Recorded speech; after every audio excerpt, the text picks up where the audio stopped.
Selamat sahabat, kami ucapkan kepada rekan-rekan sekalian, kita akan mulai kembali untuk membahas tentang seri 7 sangkakala, dan sahabat ini kita akan membahas sangkakala kelima.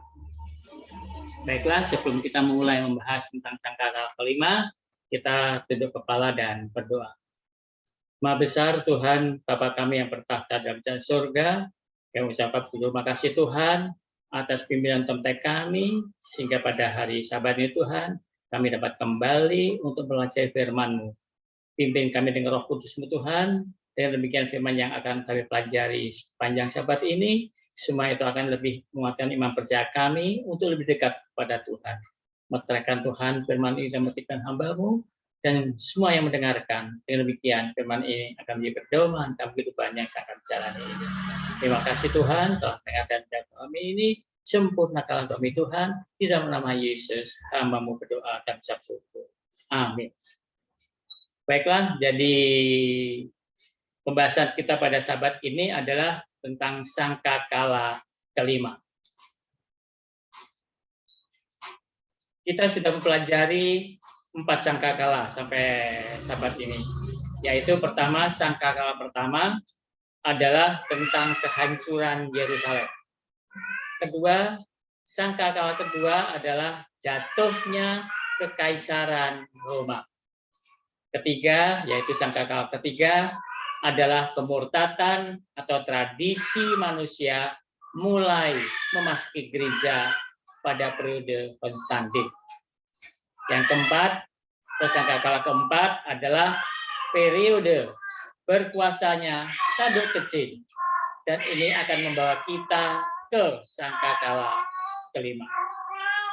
Dan sangkakala kelima sekarang kita akan pelajari. Sangkakala kelima. Untuk memahami sangkakala kelima akan sangat membantu untuk meninjau beberapa detail dari rangkaian apa yang telah kita bahas di sangkakala keempat dan 7 gereja. Jadi kita akan melihat sangkakala keempat serta 4 gereja pertama dari 7 gereja dari kitab Wahyu. Ada prinsip dasar dalam penafsiran ketika kita mempelajari kitab Wahyu. Prinsip dasar itu adalah bahwa 7 gereja, 7 metre, dan 7 sangkakala mencakup periode dasar sejarah yang sama, tetapi dari sudut pandang yang berbeda. 7 gereja adalah kondisi internal gereja, dari gereja pertama sampai dengan gereja ke-7. 7 metre adalah kondisi eksternal gereja yang dialami oleh gereja tersebut, dari gereja pertama sampai dengan gereja ke-7. Dan 7 sangkakala membahas tentang penghakiman terhadap mereka yang menganiaya umat Allah. Ya, itulah periode dasar sejarah yang sama, tetapi dari sudut pandang yang berbeda. Setiap seri menambahkan detail yang tidak dimiliki seri lainnya. Gereja-gereja tersebut menjelaskan urutan kronologis atau kerangka untuk kitab Wahyu. Dengan kata lain, urutan peristiwa dari 7 gereja bagi kitab Wahyu adalah seperti urutan peristiwa kitab Daniel pasal 2 untuk kitab Daniel. Ya. Jadi urutan peristiwa dari 7 gereja itu kurang lebih sama dengan urutan peristiwa kitab Daniel pasal 2. Di mana kitab Daniel pasal 2 adalah nubuatan dasar dalam semua nubuatan tambahan dalam kitab yang dibangun di atas kitab Daniel. Kita tahu semuanya, nubuatan di dalam kitab Daniel pasal 2 itu adalah sejarah secara global apa yang akan terjadi di dunia ini yang ditulis di dalam Daniel pasal 2. Pertama ada kerajaan Babylon, itu dilambangkan dengan emas. Setelah itu ada kerajaan Medio-Parsi dengan perak, kerajaan Yunani dengan tembaga. Setelah itu ada kekaisaran Roma dari besi, dan Roma pecah menjadi 10, dan setelah itu adalah besi bercampur tanah liat, dan setelah itu ada kerajaan batu yang menimpa semuanya itu. Ya, itulah sejarah yang akan terjadi dan sudah terjadi. Babel sudah terjadi, Medio Persia sudah terjadi, Yunani sudah terjadi, Romawi sudah terjadi. Romawi pecah menjadi 10 sudah terjadi.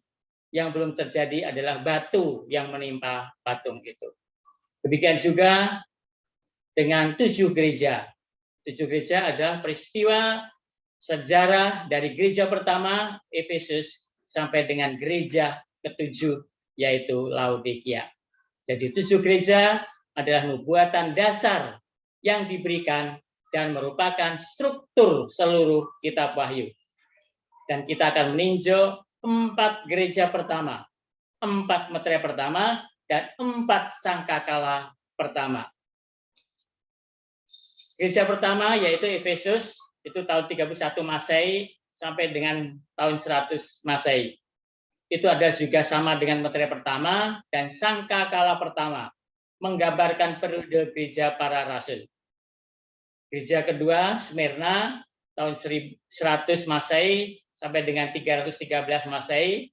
Ini juga adalah meterai kedua dan sangkakala kedua yang juga menggambarkan periode ketika kekaisaran Romawi kafir menganiaya gereja. Gereja ketiga, Pergamos, yang dimulai tahun 313 Masehi sampai dengan 538 Masehi. Ini juga adalah meterai ketiga dan sangkakala ketiga menggambarkan periode ketika kekafiran merambah gereja Kristen pada masa pemerintahan Konstantin. Di mana di sini dalam sejarah tersebut Kaisar Konstantin ya masuk Kristen sehingga tradisi yang biasa dilakukannya dimasukkan ke doktrin-doktrin kekristenan pada waktu itu. Gereja keempat Tiatira itu tahun 538 Masehi sampai 1517 Masehi.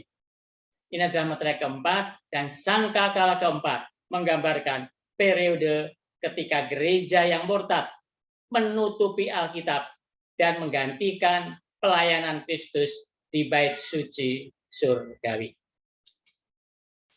Mengenai 7 gereja, Ellen White menulis nama-nama ke-7 gereja itu adalah simbol dari gereja pada periode yang berbeda dari era Kristen. Angka 7 menunjukkan kelengkapan dan merupakan simbol dari fakta bahwa pesan-pesan itu meluas hingga akhir zaman. Sedangkan simbol-simbol yang digunakan mengungkapkan kondisi gereja pada periode yang berbeda dalam sejarah dunia. Sehingga 7 gereja mewakili 7 periode yang berbeda dalam sejarah gereja. Itulah sebabnya kita memiliki angka 7.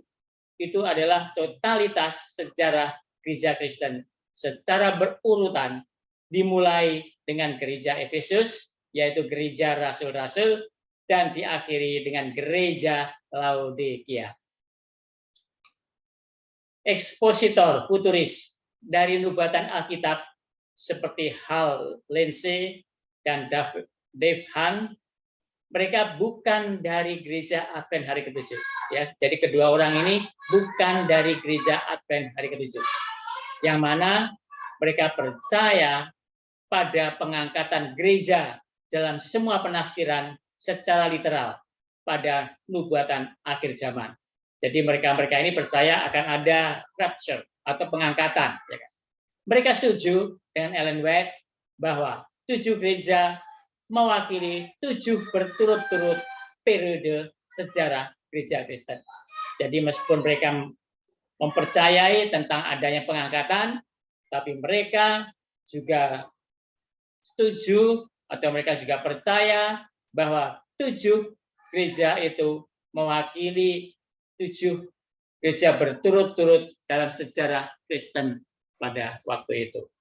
Jadi ini bukan pandangan gereja Advent hari ke-7 yang unik, ini adalah pandangan yang dianut juga oleh gereja-gereja non-gereja Advent. Mereka juga setuju bahwa gereja keempat mewakili periode kemurtatan tanduk kecil. Sekarang kita melihat gereja keempat, karena kita akan menemukan bahwa di gereja keempat kita memiliki ringkasan dari sangkakala keempat, sangkakala kelima, dan keenam. Ya, jadi kita akan coba lihat gereja yang keempat. Dikatakan protagonis sentral dari gereja keempat adalah Isabel. Ya, jadi tokoh sentral dari gereja keempat adalah Isabel. Dan jelas bahwa Isabel di gereja keempat atau Tiatira tidak bisa menjadi orang literal atau yang sesungguhnya.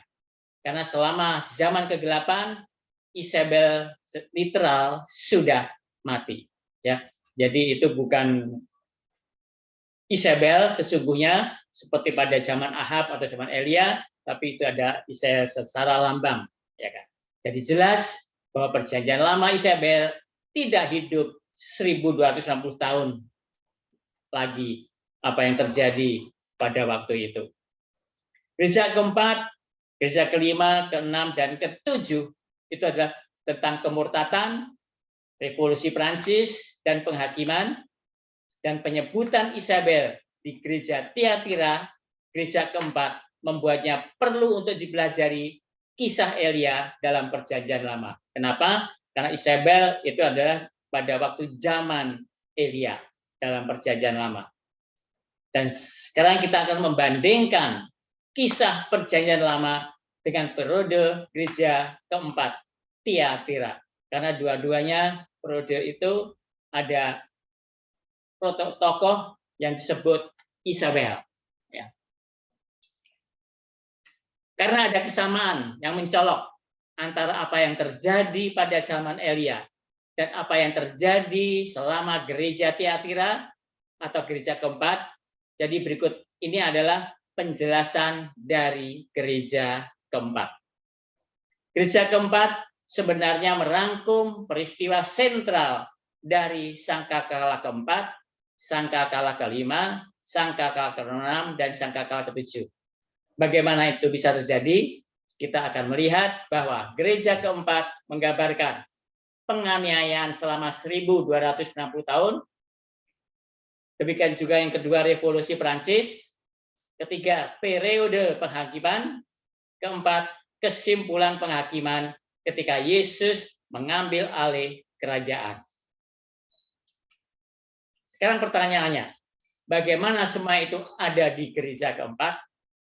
Kita ingat bahwa kitab Daniel pasal 7 memiliki 4 binatang, yaitu singa, beruang, macan tutul, dan seekor binatang yang menakutkan dan mendahsyatkan, atau juga bisa disebut naga. Binatang naga itu menumbuhkan 10 tanduk. Kemudian sebuah tanduk kecil muncul dan memerintah selama 1 masa dan 2 masa dan setengah masa, atau 3,5 tahun, atau juga sama dengan 1260 hari, atau juga sama dengan 1260 tahun. Dan di akhir setelah 1260 tahun ada peristiwa penghakiman. Dengan Yesus datang ke hadirat Bapa, duduk, dan penghakiman dimulai. Yesus datang ke hadirat Bapa untuk menerima kerajaannya. Pertanyaannya adalah, kerajaan apa yang diterima oleh Yesus? Kerajaannya adalah kerajaan orang-orang yang telah terbukti dalam penghakiman untuk menjadi pengikut sejati Yesus. Jadi dalam penghakiman memang Yesus sedang memilih orang-orangnya, apakah orang-orang tersebut layak untuk masuk ke dalam kerajaan surga. Jadi dalam penghakiman Yesus ingin melihat apakah pertobatan manusia yang menerima Yesus itu benar-benar atau tidak. Itulah tujuan dari penghakiman. Sekarang kita akan melihat semua elemen di gereja Tiatira untuk melihat apakah kita dapat menemukan semua tahap ini dalam sangkakala keempat, di mana sangkakala keempat mewakili periode kekuasaan tanduk kecil selama 1260 tahun. Kita akan menemukan sangkakala keempat, sangkakala kelima, sangkakala keenam, dan sangkakala ketujuh diringkas dalam pesan kepada gereja Tiatira. Sekarang mari kita lihat kitab Wahyu pasal 2 ayat 20 hingga 23. Kita baca Wahyu 2 ayat 20 sampai dengan 23. Ayat 20. Tetapi aku mencela engkau karena engkau, ini adalah gereja Tiatira, membiarkan wanita Isabel. Jadi dikatakan di Wahyu 2 ini wanita Isabel itu adalah juga binatang dari Wahyu pasal 13 dan juga sama dengan pelacur dari Wahyu pasal 17. Yang menyebut dirinya nabiah, mengajar dan menyesatkan hamba-hambaku supaya berbuat zina. Jadi maksudnya zina ini adalah adanya kejadian penyatuan gereja dan negara. Itulah yang dimaksud dengan zina, yaitu penyatuan gereja dan negara. Dan makan persembahan-persembahan berhala. Itulah yang dinamakan berhala. Jadi yang bekerja di gereja Tiatira adalah Isabel. Dan kita harus melihat kembali sejarah Nabi Elia. Karena di sini disebut Isabel. Isabel aktualnya sesungguhnya kan ada pada waktu zaman Elia. Seperti kita ketahui bahwa Isabel berzina dengan Raja Israel. Apakah gereja murtad berzina dengan raja-raja dari bumi? Kita akan lihat, kita berhadapan dengan lambang. Ya, jadi kalau itu sesungguhnya, tapi nanti ke depannya kita akan melihat, karena itu semuanya adalah lambang. Isabel di sini bukan literal, ya, maksudnya Isabel di kitab Wahyu. Jadi percabulan harus menjadi lambang berhubungan dengan raja-raja di bumi. Sehingga dikatakan siapa yang menyebut dirinya seorang nabiah untuk mengajar dan merayu hamba-hambaku untuk melakukan percabulan, yaitu penyatuan gereja dan negara, yang itu terjadi selama 1260 tahun dan memakan hal-hal yang dikorbankan untuk berhala dan yang melibatkan penyembahan berhala di gereja selama 1260 tahun. Ayat 21, sekarang kita lihat.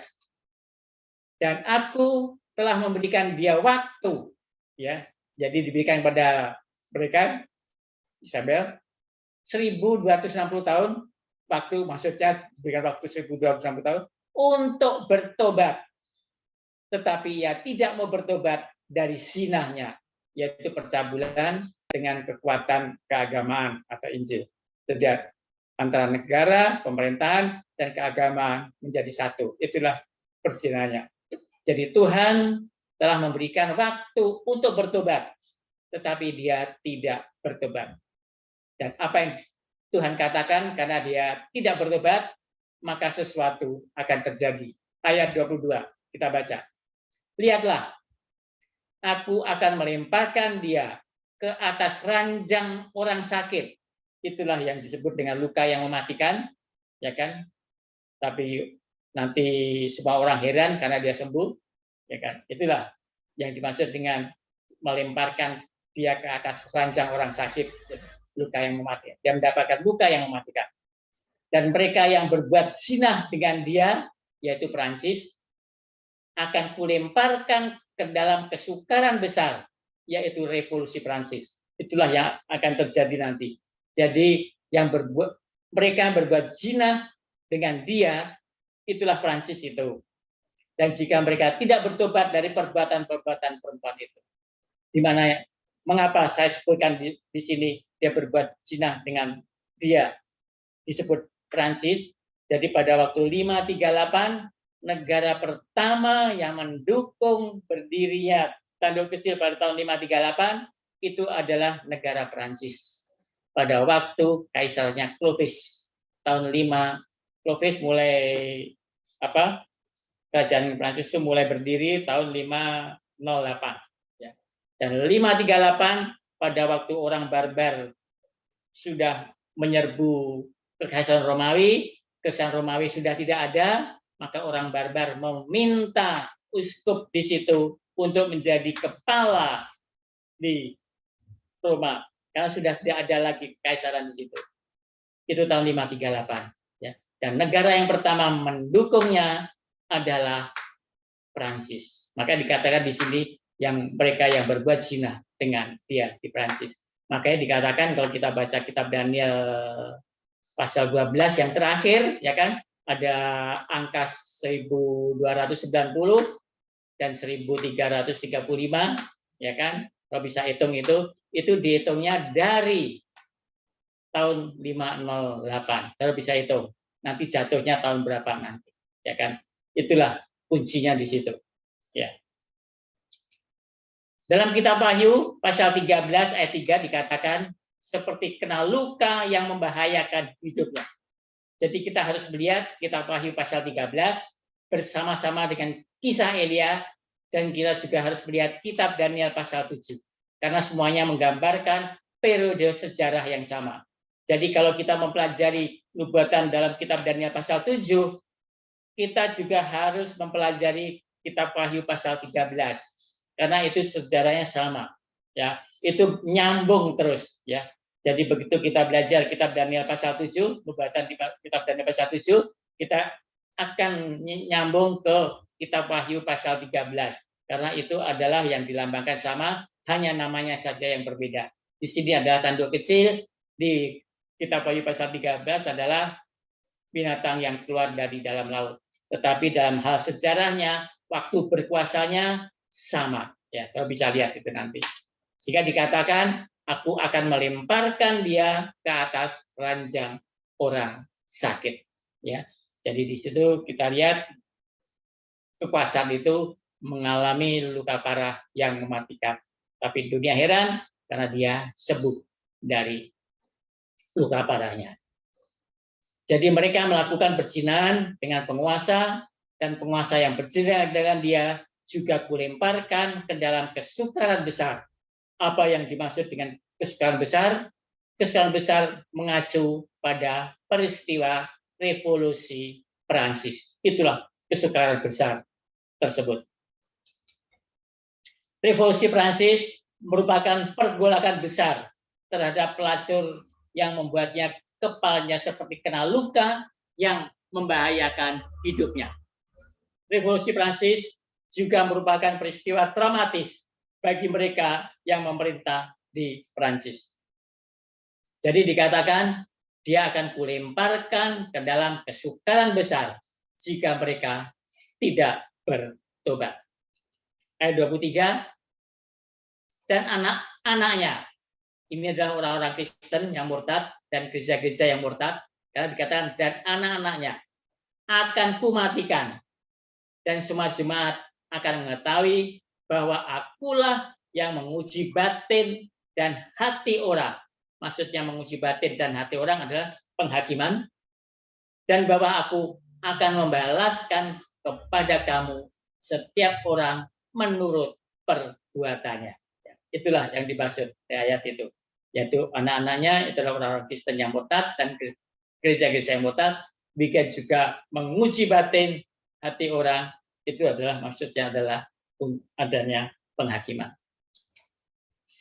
Anak-anaknya akan kumatikan, artinya pelacur itu adalah ibunya, sehingga anak-anaknya memiliki apa yang ibu miliki. Anak perempuan mewakili gereja Protestan yang murtad, jadi dikatakan anak-anaknya akan kumatikan dan semua jemaat akan mengetahui.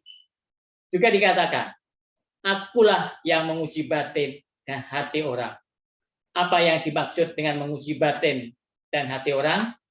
Menguji batin dan hati orang artinya adalah penghakiman. Dan ini paralel dengan kitab Daniel pasal 7. Dalam kitab Daniel pasal 7, Setelah kita berbicara bahwa tanduk kecil yang berkuasa selama 1 masa dan 2 masa dan setengah masa atau 3,5 tahun, maka setelah itu akan ada penghakiman di surga.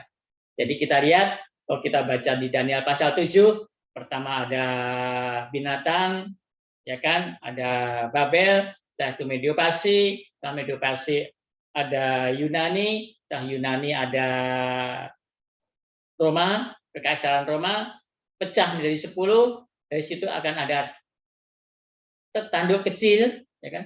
Tapi setelah tanduk kecil di situ ada keterangan apa yang datang yang lanjut usianya disusun kursikus untuk penghakiman itu akan diadakan pengadilan. Ya. Disitulah urut-urutannya kita lihat. Setelah ada tanduk kecil, ya kan, di situ akan ada penghakiman. Dan penghakiman itu dilakukan di surga. Jadi urutan-urutan peristiwa-peristiwa yang terjadi itu sudah digambarkan di dalam kitab Daniel pasal 7, ya kan. Jadi penghakiman itu dilakukan setelah tanduk kecil itu muncul, ya. Dan itulah nanti kalau kita baca kapan dimulai penghakiman, baru di Daniel pasal 8 baru kita tahu. Itu dengan adanya nubuatan 2300 petang dan pagi. Tapi memang di Daniel pasal 8 kita tidak tahu kapan mulainya 2300 petang dan pagi itu. Itu baru kita lihat nanti di Daniel pasal 9. Karena pasal 9 itu ada nubuatan 70 minggu. Di mana nubuatan 70 minggu itu adalah awal dari dengan nubuatan 2300 petang dan pagi. Jadi nubuatan 70 minggu dan nubuatan 2300 petang dan pagi itu startingnya adalah sama. Ya, itulah. Jadi Daniel pasal 7 dikatakan akan ada dimulai penghakiman. Cuman kapan tidak tahu, di Daniel pasal 8 baru dikatakan setelah 2300 petang dan pagi. Tapi tidak diketahui kapan mulainya, baru di pasal 9, Daniel pasal 9 baru diketahui itu adalah pada waktu ada dekret Artasasta. Dan kita juga tahu di Daniel pasal 10, dekret itu benar-benar sesuatu hal yang susah pada waktu Artasasta mau mengumumkan dekret itu. Karena harus Yesus sendiri yang turun tangan sehingga Artasasta menandatangani dekret itu. Itu di Daniel pasal 10. Saudara bisa baca. Jadi antara Daniel pasal 7, 8, 9, dan 10 itu adalah proses dengan dimulainya nubuatan 2300 petang dan pagi. Daniel pasal 11 itu adalah kejadian yang lebih lengkap lagi, dan Daniel pasal 12 di situ dikatakan buku kecil itu dimeteraikan. Dan nanti akan dibuka, nanti akan kita bahas setelah kita membahas sangkakala kelima ini atau sangkakala ke-6, yaitu tentang buku kecil yang dibuka itu di dalam Wahyu pasal 10. Ya. Itu adalah Wahyu pasal 10 itu adalah buku yang dimeteraikan di Daniel pasal 12 ayat keempat kalau tidak salah. Jadi itulah urut-urutannya secara kronologis seperti itu. Dan di sini segera setelah berbicara tentang Isabel yang merupakan kekuatan yang sama yang memerintah selama 1260 tahun, dikatakan bahwa Tuhan menguji batin dan hati orang, artinya akan ada penghakiman. Penghakiman akan menentukan apakah kita layak masuk surga atau tidak. Maka dikatakan, aku akan membalaskan kepada kamu setiap orang menurut perbuatannya. Ya. Jadi tujuan penghakiman adalah untuk melihat apakah pertobatan umat-umatnya itu benar-benar atau tidak. Ini yang menggambarkan waktu Yesus datang untuk kedua kali, untuk membawa pulang umatnya, yaitu orang-orang yang telah terbukti sebagai pengikutnya, dan itu terbukti pada waktu penghakiman. Begitulah gereja kira-kira dengan menggambarkan sangkakala keempat yang merupakan periode kekuatan tanduk kecil yang menggambarkan masa sangkakala kelima, yaitu revolusi Prancis. Itu juga menggambarkan sangkakala ke-6 yang akan kita perhatikan, di mana dia akan mengalami kebangkitan, dan itu menggambarkan juga sangkakala ke-7 ketika penghakiman selesai dan Yesus mengambil alih kerajaan yang kekal dengan kerajaannya yang telah ditentukan selama penghakiman.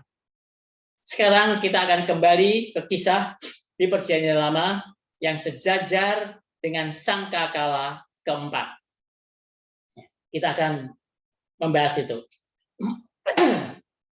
Dalam kisah Perjanjian Lama yang sejajar dengan sangkakala keempat, Isabel, pendeta kafir, memperkenalkan sinkretisme, agama hibrida, yaitu campuran, agama hibrida maksudnya campuran, ya kan, yang mengajak umat Tuhan, yaitu Israel, untuk menjadi murtad, ya. Jadi itu agama tentang tradisi-tradisi penyembahan yang dia perkenalkan dengan penyembahan kepada Tuhan. Itulah maksudnya, ya kan, hibrida,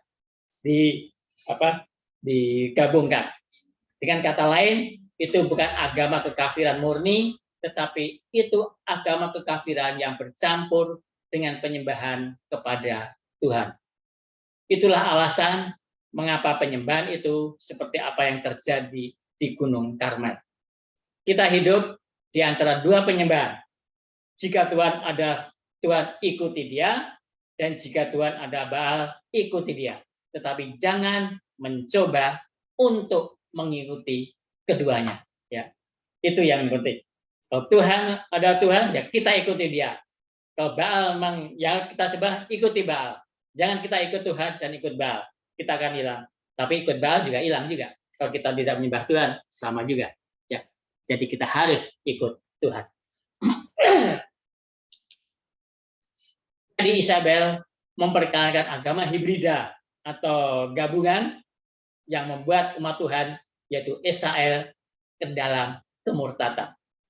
Dalam kitab Wahyu, gereja Tiatira mewakili periode sejarah ketika gereja Kristen memadukan paganisme atau kekafiran dengan agama Kristen dan berperilaku seperti Isabel. Jadi kita lihat pada waktu kita mempelajari 7 gereja, pada waktu gereja Pergamos, materai ketiga juga, di mana di situ penguasanya adalah Kaisar Konstantin, ya kan, di mana dia mulai menjadi Kristen. Disitulah tradisi-tradisi dari Roma kekafiran masuk ke dalam kekristenan, ya, dan itu berlanjut terus, ya kan, mulainya di situ. Jadi pada periode ini, jadi peristiwa pada periode ini sama seperti apa yang terjadi pada sangkakala keempat. Kita akan membandingkan sejarah Isabel dalam Perjanjian Lama dengan Isabel yang menyebut dirinya nabiah dalam kitab Wahyu yang sejajar dengan sangkakala keempat. Ya, jadi kita akan bandingkan. Pertama ada sejarah tentang Isabel zaman Elia dulu, dan dalam hal ini juga tentang Isabel yang tadi sudah kita baca di dalam Wahyu 2 tadi tentang gereja Tiatira.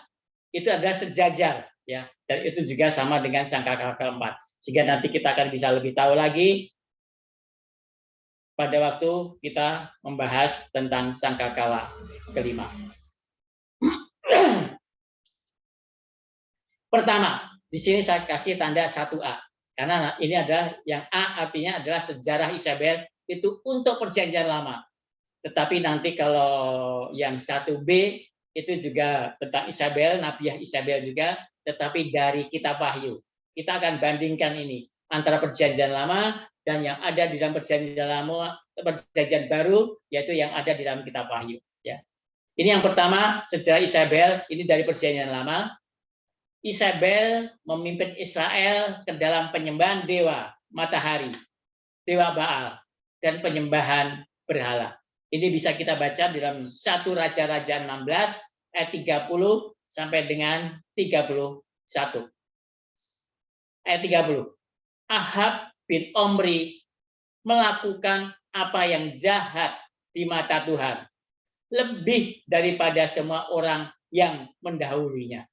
Ayat 31, seakan-akan belum cukup ia hidup dalam dosa-dosa Yerobeam bin Nebat, maka ia mengambil pula Isabel, anak Etbal, raja orang Sidon, menjadi istrinya, sehingga ia pergi beribadah kepada Baal dan sujud menyembah kepadanya. Itulah yang dilakukan oleh Omri, dia orang raja Israel.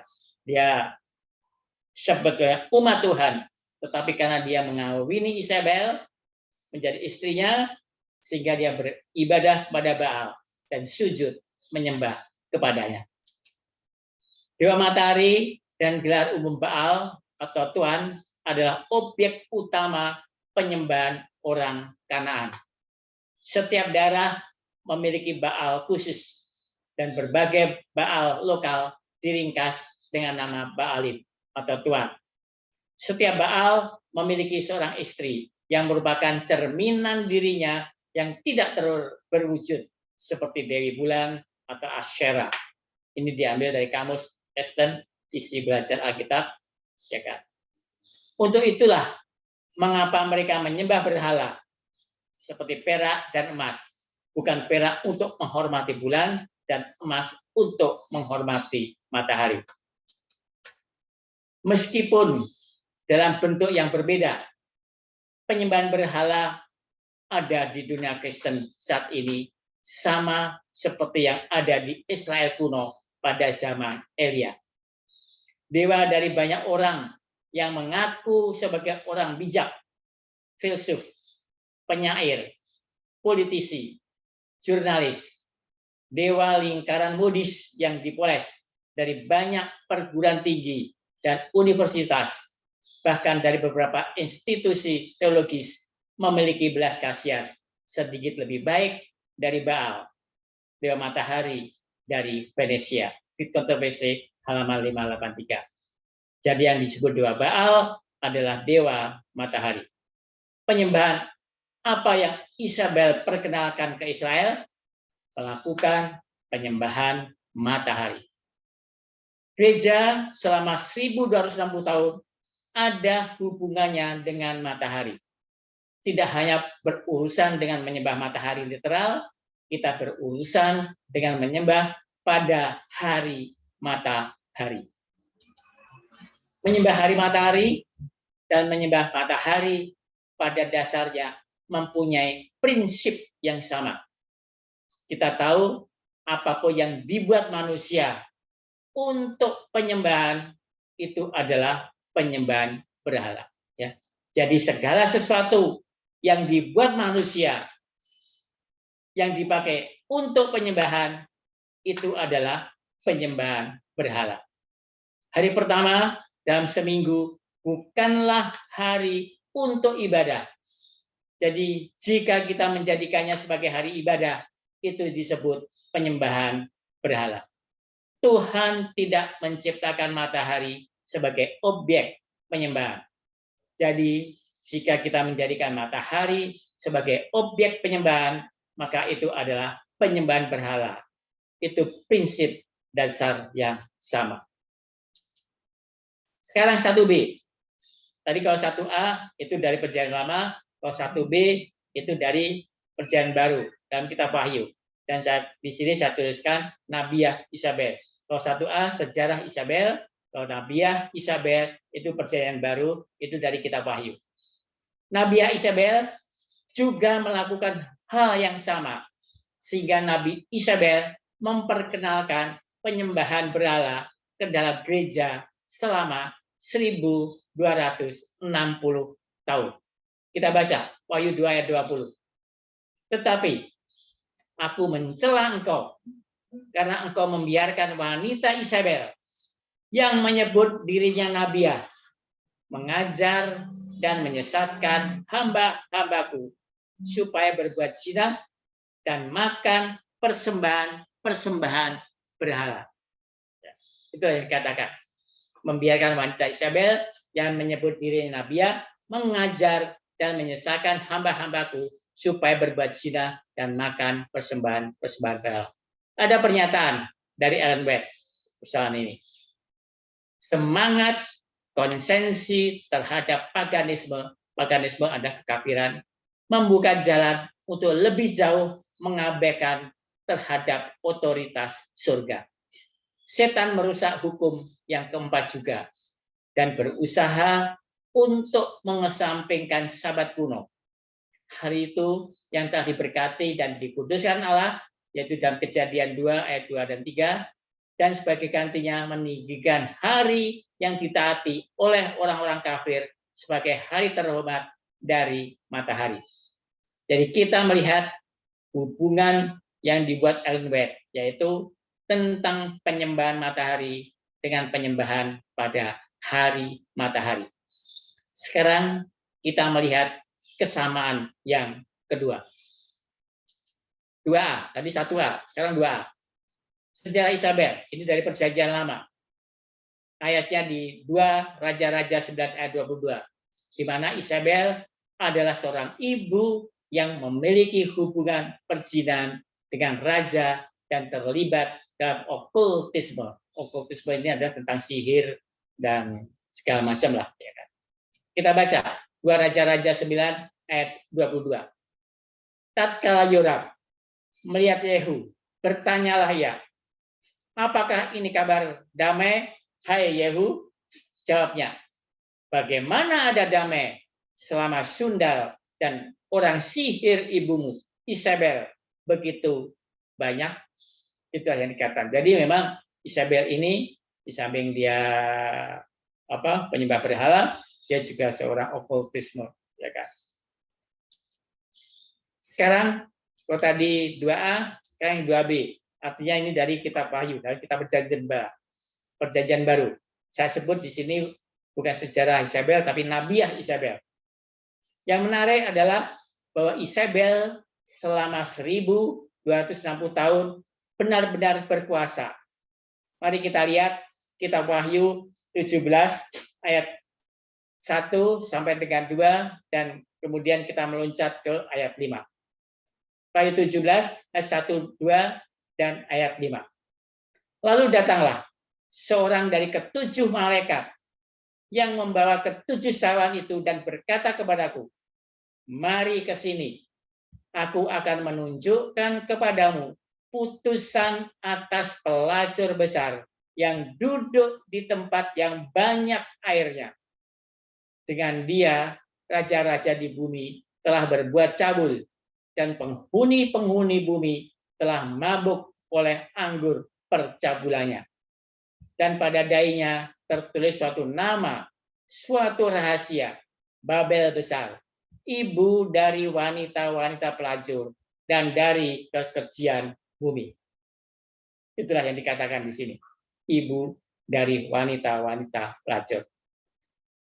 Sehingga pelacur pada akhir zaman, yang juga pelacur selama 1260 tahun, disebut sebagai ibu, dan dia terlibat dalam okultisme. Ya.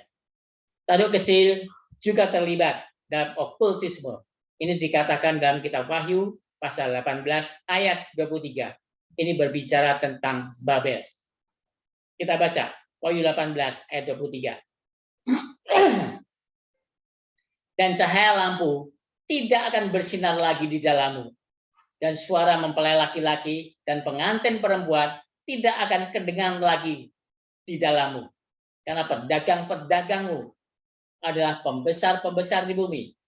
Oleh ilmu sihirmu semua bangsa disesatkan. Jadi yang menjadi akar okultisme atau akar spiritualisme, gagasan bahwa orang mati tidak mati, atau yang dikatakan kebakaran jiwa. Itulah yang dikatakan di sini. Sekarang 3A. Tadi udah 1, 2, 3 sekarang. Yang A berarti yang dari Perjanjian Lama. Sejarah Isabel. Isu-isu dalam cerita Elia adalah masalah yang sama yang melibatkan tanduk kecil selama 1260 tahun serta di akhir zaman. Masalahnya adalah pertama, umat yang mengaku umat Tuhan sendiri meninggalkan hukum Tuhan, ya. Jadi umat Tuhan meninggalkan hukum Tuhan. Itu di Perjanjian Lama. Umat Tuhan sendiri mempraktekkan penyembahan palsu. Jadi ini adalah masalah penyembahan. Jadi penyembahan, setelah itu tentang hukum Tuhan, dan yang ketiga, umat Tuhan sendiri meninggalkan Injil yang benar dan memeluk yang palsu. Jadi ada 3 masalah di sini. Soal penyembahan, soal meninggalkan hukum, dan soal tentang Injil yang palsu. Itulah yang dikatakan di sini. Kita tahu Injil adalah kabar baik, kabar keselamatan, ya kan? Jadi ini 3 masalah kontroversi yang terjadi di zaman Elia. Sekarang kita lihat apa yang dimaksud dengan penyembahan atau ibadah. 1 Raja-Raja 16 ayat 30 dan 31. Tadi sudah kita baca. Kita baca lagi. Ahab bin Omri melakukan apa yang jahat di mata Tuhan lebih daripada semua orang yang mendahulunya. Seakan-akan belum cukup ia hidup dalam dosa-dosa Yerobeam bin Nebat, maka ia mengambil pula Isabel, anak Etbal, raja orang Sidon, menjadi istrinya, sehingga ia pergi beribadah kepada Baal dan sujud menyembah kepadanya. Ya, jadi di sini katakan karena Ahab yang mengambil istri Isabel, ya kan, dia ada penyembah Baal, maka di sini Ahab dia juga beribadah kepada Baal. Jadi masalah pertama adalah masalah penyembahan pada waktu zaman Elia, yaitu pada waktu zaman Isabel, di mana Ahab sebagai raja Israel pada waktu itu. Sekarang yang kedua tentang hukum Tuhan. Kita baca di dalam 1 Raja-Raja 18 ayat 18. Jawab Elia kepadanya, bukan aku yang mencelakakan Israel, melainkan engkau ini dan kaum keluargamu, sebab kamu telah meninggalkan perintah Tuhan dan engkau ini telah mengikuti para Baal. Ya, itu yang dikatakan Elia kepada mereka. Jadi kamu telah meninggalkan perintah Tuhan. Kan dikatakan pada waktu mereka akan masuk ke negeri perjanjian itu, jangan menyembah Baal, hancurkan itu semuanya. Tapi karena bangsa Israel pada waktu tidak menghancurkan, akhirnya mereka terlibat di dalam penyembahan Baal, tetapi tidak menyembah Allah. Itulah yang terjadi, ya kan? Tapi memang pada waktu itu masih ada juga orang yang menyembah Allah dengan benar. Tapi kebanyakan mereka, rajanya sendiri menyembah Baal. Sekarang yang ketiga, tentang Injil. Injil terlibat secara mutlak. Kita tahu dengan apa yang dilakukan ketika pergi ke Gunung Karmel. Yang pertama adalah memperbaiki mezbah Tuhan yang telah diruntuhkan. Ya kan? Di sini mezbah biasanya orang kalau membuat mezbah adalah batu yang ditumpuk-tumpuk dan di atas batu tersebut yang ditumpuk-tumpuk disebut mezbah. Disitulah korban bakaran dibakar. Itu biasa seperti itu. Ya kan? Dan yang pertama adalah memperbaiki mezbah Tuhan yang telah diruntuhkan. Kita baca 1 Raja-Raja 18 ayat 30, 31, kita loncat ke 36 dan 37. Kata Elia kepada seluruh rakyat itu, datanglah dekat kepadaku. Maka mendekatlah seluruh rakyat itu kepadanya. Lalu ia memperbaiki mezbah Tuhan yang telah diruntuhkan itu. Kemudian Elia mengambil 12 batu menurut jumlah suku keturunan Yakub. Kepada Yakub ini telah datang firman Tuhan, engkau akan bernama Israel. Jadi yang ditaruh di atas mezbah adalah korban yang melambangkan kematian Yesus untuk orang berdosa. Jadi Injil diruntuhkan pada zaman Elia. Jadi maksud mezbah itu adalah untuk menaruh korban bakaran. Di mana korban bakaran itu melambangkan Yesus. Itulah Injil itu. Jadi Injil itu memang sudah dikabarkan kepada bangsa Israel dengan cara apa? Dengan cara mereka mengorbankan domba-domba atau binatang itu untuk penghapus dosa.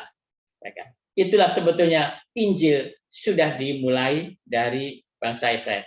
Jadi memang pada waktu Perjanjian Lama, bangsa Israel itu diminta Tuhan untuk mengabarkan bahwa Mesias akan datang. Itulah Israel, umat Tuhan yang dipilih Tuhan pada perjanjian lama. Mereka diminta untuk mengabarkan bahwa Mesias akan datang. Caranya bagaimana? Caranya melakukan penyembahan yang benar. Maka di situ Tuhan memberikan ada bait suci dan segala perabot-perabotnya dan cara upacara-upacaranya. Itulah yang seharusnya diajarkan juga kepada bangsa-bangsa yang lain. Tetapi kenyataannya mereka justru mengikuti ajaran-ajaran oleh bangsa-bangsa di sekitarnya pada waktu itu. Sekarang ayat 36.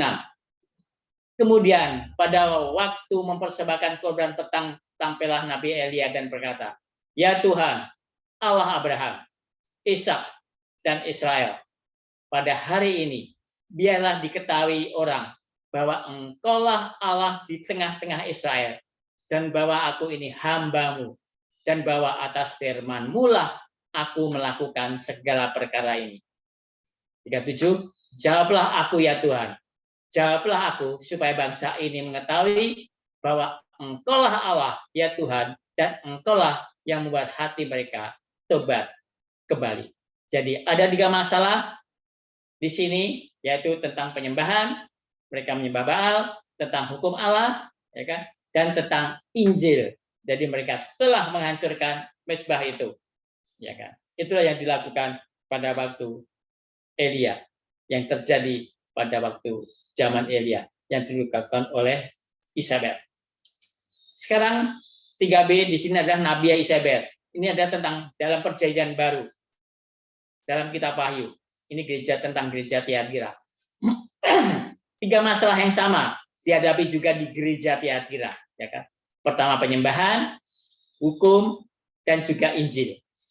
Sekarang ibadah atau penyembahan. Wahyu 13 ayat 4. Ini juga tanduk kecil dari Daniel pasal 7. Dan mereka menyembah naga itu, karena ia memberikan kekuasaan kepada binatang itu.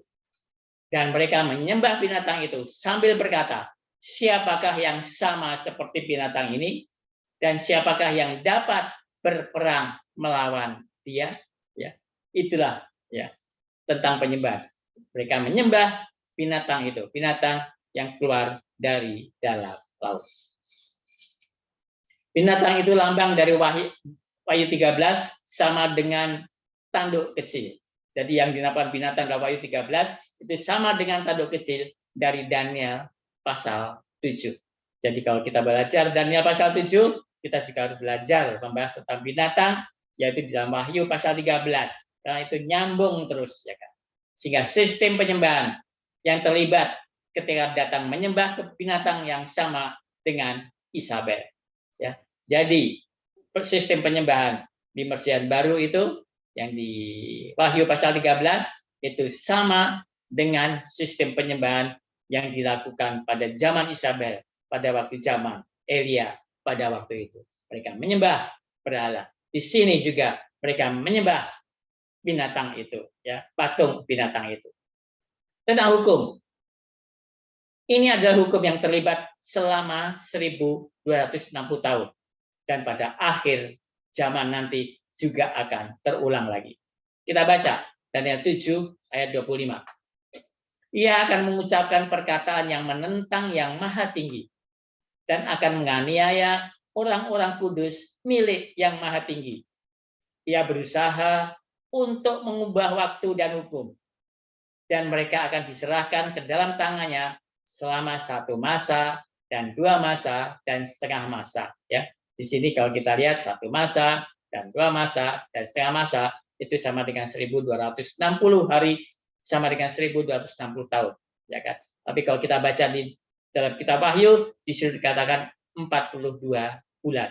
42 bulan sama juga dengan 1260 hari atau 1260 tahun. Jadi peristiwanya ini adalah sama.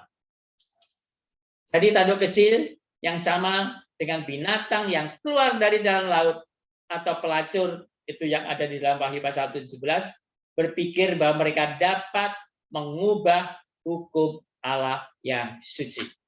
Selama tahap keempat gereja, kekuatan Isabel menyandang nama manusia berdosa yang merupakan pelanggaran hukum dan misteri pelanggaran hukum. Sekarang yang ketiga tentang Injil. Injil yang terlibat. Kita ingat waktu kita mempelajari kitab Daniel, apa yang dilakukan tanduk kecil terhadap roti sajian. Tanduk kecil mengajarkan tradisi. Kita tahu pengorbanan Yesus hanya sekali untuk semua orang. Tetapi tanduk kecil melakukan penyembahan bukannya sebagai terang gereja mencerahkan dunia, tetapi itu adalah periode abad kegelapan. Seharusnya pelayanan itu dilakukan Yesus, tetapi imamat atau pelayanan palsu sekarang ditempatkan untuk dilakukan di dunia ini, ya. Di mana sepanjang periode ini 538 sampai dengan 1798 pelayanan untuk pengampunan dosa itu dilakukan Yesus ada di dalam bilik suci. Jadi pada waktu Yesus naik ke surga, dia melayani di dalam bilik yang suci untuk melakukan tugas mengantarai manusia, ya, untuk mohon pengampunan. Tetapi pada periode itu pengampunan dosa dilakukan di dunia ini. Itulah yang dilakukan oleh tanduk kecil. Jadi kalau kita baca yang tanduk kecil itu mengganggu Injil yang benar, itu kita baca dalam Daniel 8 ayat 11 dikatakan bahkan terhadap panglima bala tentara itu pun ia membesarkan dirinya dan daripadanya diambilnya korban persembahan sehari-hari dan tempatnya yang kudus dirobohkannya, ya. Jadi kita tahu tentang persembahan sehari-hari, yaitu persembahan korban bakaran, korban menghapus dosa pagi dan petang yang biasa dilakukan, ya kan. Artinya pengampunan dosa itu dilakukan, kita harus minta pada Yesus, tapi disinilah itu dilakukan oleh tanduk kecil di dunia ini. Sekarang yang keempat, tentang sejarah Isabel dari Perjanjian Lama, yaitu tentang tidak ada hujan. Yang dikatakan di Perjanjian Lama akan tidak ada hujan. Selama periode sejarah Isabel dalam Perjanjian Lama, karena terjadi kemurtatan, maka tidak ada hujan. Bisa kita baca dalam 1 Raja-Raja 17 ayat 1, dikatakan di situ. Lalu berkatalah Elia orang Tisbe dari Tisbe Gilead kepada Ahab, demi Tuhan yang hidup, Allah Israel yang kulayani, sesungguhnya tidak akan ada embun atau hujan pada tahun-tahun ini, kecuali kalau kukatakan. Itulah yang dikatakan oleh Elia. Di dalam Yakobus ayat 5 ayat 17 juga dikatakan, Elia adalah manusia biasa sama seperti kita, dan ia telah bersungguh-sungguh berdoa supaya hujan jangan turun, dan hujan pun tidak turun di bumi selama berapa lama? 3 tahun dan 6 bulan. Jadi selama 3,5 tahun tidak ada hujan pada waktu zaman Elia. Sekarang 4B, tadi 4A. 4A ada di Perjanjian Lama tentang Isabel. Sekarang 4B juga tentang Nabi Isabel, tetapi di Kitab Wahyu di Perjanjian Baru. Di sini juga dikatakan tidak ada hujan. Demikian juga tidak akan ada hujan selama 1260 tahun. Kita baca Wahyu 11 ayat 6. Mereka mempunyai kuasa menutup langit supaya jangan turun hujan selama mereka bernubuat, dan mereka mempunyai kuasa atas segala air untuk mengubahnya menjadi darah dan untuk memukul bumi dengan segala jenis malapetaka setiap kali mereka menghendakinya. Ini adalah mengenai 2 saksi, yaitu 2 saksi yang melambangkan Alkitab Perjanjian Lama dan Perjanjian Baru. Kekuatan yang mereka miliki untuk menutup langit sehingga tidak ada hujan yang turun pada hari-hari nubuatan. Tidak ada hujan karena kemurtatan di periode Isabel rohani. Mengapa tidak ada hujan selama 1260 tahun? Karena kemurtatan Tuhan menutup langit agar tidak turun hujan. 2 Tawarikh 7 ayat 13 ayat 4 dikatakan, jadi di sini lambang dari 1260 tahun, tahun atau hari tersebut tidak ada hujan karena adanya kemurtatan, sehingga Tuhan menutup langit agar tidak turun hujan. Kita baca 2 Tawarikh 7 ayat 13 dan 14. Bila mana aku menutup langit sehingga tidak ada hujan, dan bila mana aku menyuruh belalang memakan habis hasil bumi, dan bila mana aku melepaskan penyakit sampar di antara umatku, dan umatku yang di atasnya namaku disebut merendahkan diri, berdoa, dan mencari wajahku, lalu berbalik dari jalan-jalannya yang jahat, maka aku akan mendengar dari surga dan mengampuni dosa mereka, serta memulihkan negeri mereka. Jadi, mengapa tidak ada hujan selama zaman Elia? Karena orang-orang murtad. Dan mengapa tidak ada hujan selama 1260 tahun? Karena orang berada dalam kemurtatan. Dan hujan itu adalah melambangkan tidak adanya Roh Kudus.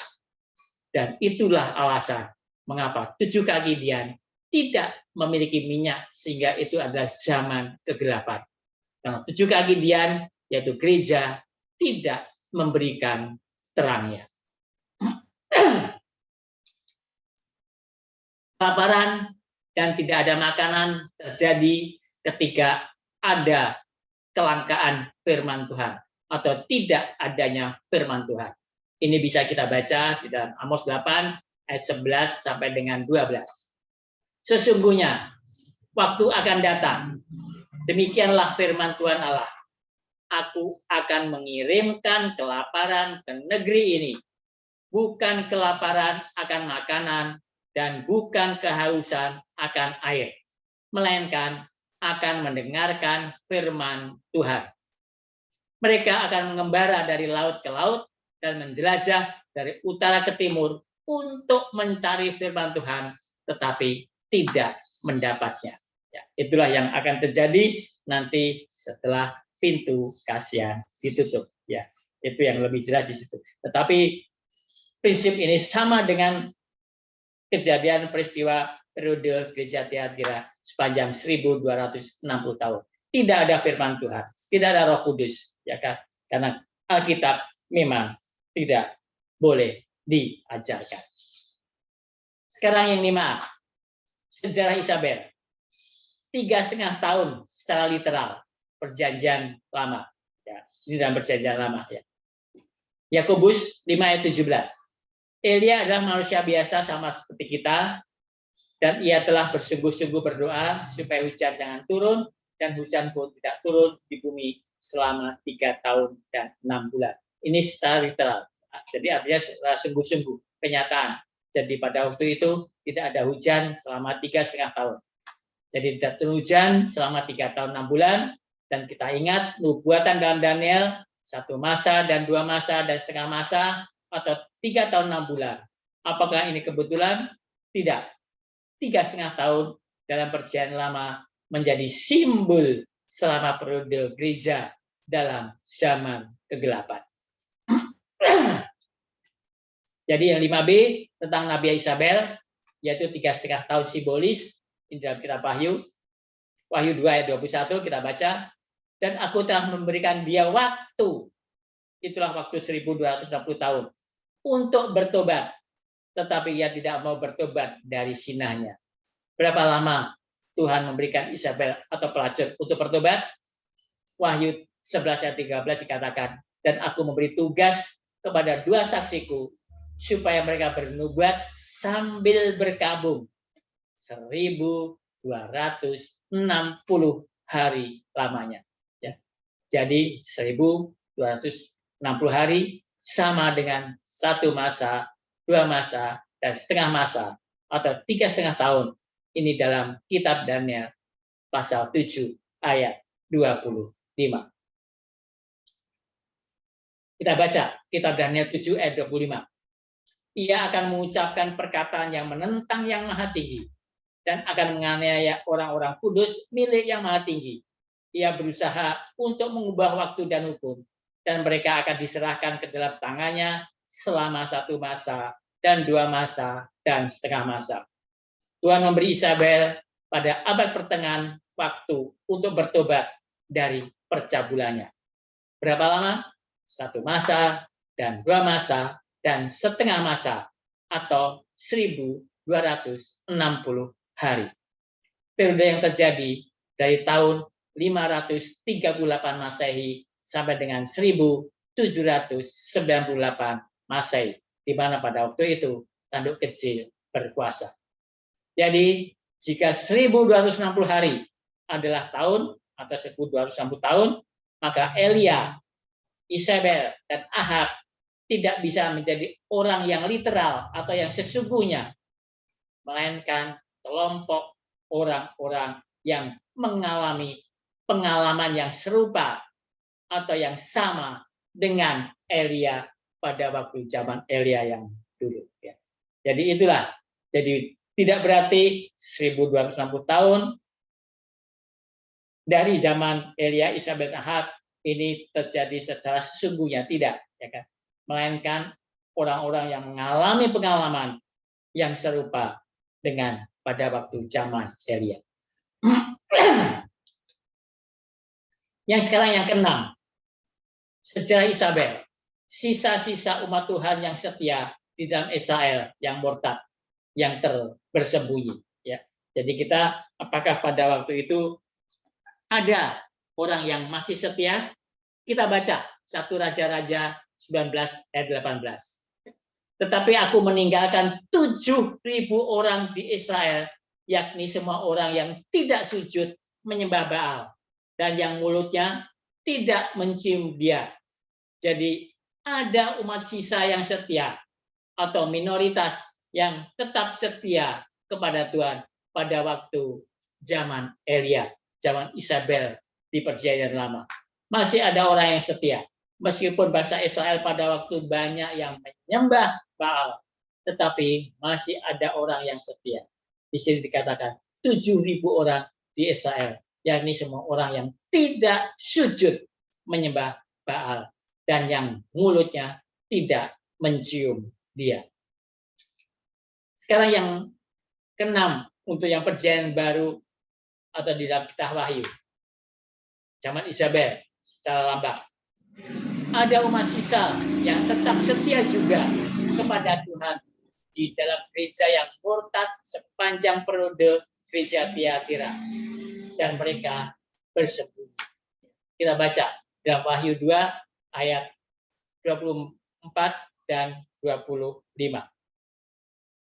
Tetapi kepada kamu, yaitu orang-orang lain di Tiatira yang tidak mengikuti ajaran itu dan yang tidak menyelidiki apa yang mereka sebut seluk-beluk iblis, kepada kamu aku berkata, aku tidak mau menanggungkan beban lain kepadamu. Tetapi apa yang ada padamu, peganglah itu sampai aku datang. Ya. Jadi masih ada orang-orang yang setia pada waktu itu. Dan mereka diminta untuk memegang kebenaran itu sampai aku datang. Jadi yang menjadi ciri umat sisa adalah mereka tidak mengikuti ajaran Isabel. Yang ketujuh, ini dari Perjanjian Lama tentang sejarah Isabel. Ahab dan Isabel menyalahkan Elia atas bencana itu dan memburu Elia dimanapun saja. Ya, kita baca di dalam 1 Raja-Raja 18 ayat 17 dikatakan di situ, segera sesudah Ahab melihat Elia, ia berkata kepadanya, engkaukah itu yang mencelakakan Israel? Jadi di sini dikatakan Elia dinyatakan orang yang membuat masalah. Ya, pada yang membuat masalah terhadap Tuhan sehingga terjadi kejadian itu, tidak ada hujan dan segala macam, itu adalah Ahab. Tapi justru Ahab dia menuduh Elia yang berbuat itu, yang mengatakan kamu yang mencelakakan Israel. Kita baca dalam 1 Raja-Raja 18 ayat 10 juga. Demi Tuhan Allahmu yang hidup, sesungguhnya tidak ada bangsa atau kerajaan yang tidak didatangi suruhan Tuanku Ahab untuk mencari engkau. Dan apabila orang berkata ia tidak ada, maka ia menyuruh kerajaan atau bangsa itu bersumpah bahwa engkau tidak ditemukan di sana. Jadi mereka memburu Elia dan mereka mencoba untuk membunuhnya. Ya, jadi di situ dikatakan di sini Ahab berusaha mencari Elia, yang kata Ahab dia yang telah mencelakakan Israel sehingga terjadi peristiwa itu, sehingga dicari untuk dibunuh, ya kan? Itulah yang terjadi. Bagaimana dengan di kitab Wahyu Perjanjian Baru tentang Nabiah Isabel? Ini adalah yang 7b.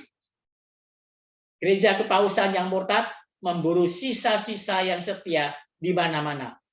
Kelompok seperti Waldensia harus melarikan diri untuk hidup mereka karena kepausan yang mengorganisir perang salib melawan mereka.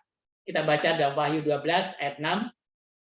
Perempuan itu lari ke padang gurun, di mana telah disediakan suatu tempat baginya oleh Allah, supaya ia dipelihara di situ 1260 hari lamanya. Ya. Jadi ada sebagian orang di Perjanjian Baru ini pada waktu terjadi penganiayaan itu mereka juga disembunyikan, mereka dilindungi juga, ya kan? Sama yang terjadi pada waktu Elia. Jadi Elia dia dikejar-kejar tapi dilindungi. Di sini juga ada orang yang dikejar-kejar tapi mereka juga dilindungi oleh Allah. Jadi perempuan itu melarikan diri karena Isabel spiritual ingin membunuhnya. Jadi kita memiliki sejarah Isabel yang paralel dan mereka menganiaya Elia dan menganiaya umat Tuhan selama 1260 tahun. Jadi sama peristiwanya di zaman Perjanjian Lama. Peristiwa itu terjadi pada zaman Elia dan Elia dianiaya, dikejar-kejar untuk dibunuh. Tetapi di zaman Perjanjian Baru, di zaman 1260 tahun, mereka juga dikejar-kejar, ya kan, dan dianiaya. Itulah yang terjadi. Sekarang Lapana, sejarah Isabel, Perjanjian Lama.